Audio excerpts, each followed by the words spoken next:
In the heart of a desolate desert, there lived a young man named Kael. He was a gifted mechanic, maintaining the vital machinery that kept his isolated community alive.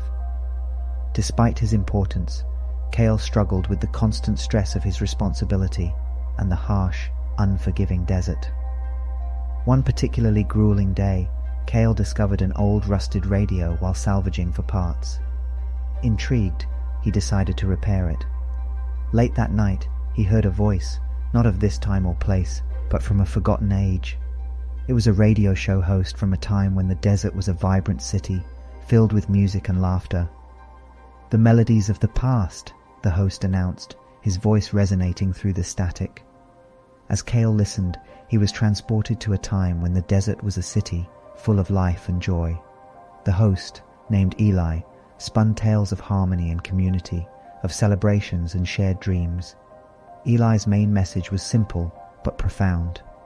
In those times we lived with rhythm, not against it. We danced with the flow of life, not against it. We understood the importance of balance, of work and play, of solitude and togetherness. Inspired, Kael started incorporating Eli's wisdom into his life. He began to perceive his work not as a burden, but as a dance with the machines. He made time for laughter, for music, and for shared meals with his community. In time, Kael noticed a transformation. The desert hadn't changed, but his perspective had. He was no longer just surviving, he was flourishing. One day, the radio fell silent. Kael, grateful for the lessons, didn't feel the loss he expected. Instead, he felt a sense of readiness to face whatever the desert, or life, would throw at him next. The rusted radio had been more than a device.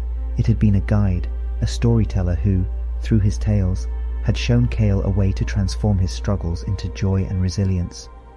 With the radio's silence, Kael knew it was time to create his own melodies, his own tales of balance and harmony in the heart of the desert. Thank you for journeying with us today in Reflective Realms. As we close, remember, every story we share is a mirror reflecting life's possibilities. Keep reflecting, keep growing, and join us next time as we delve deeper into the realms of reflection. Until then, stay positive and embrace the journey. This is Reflective Realms signing off.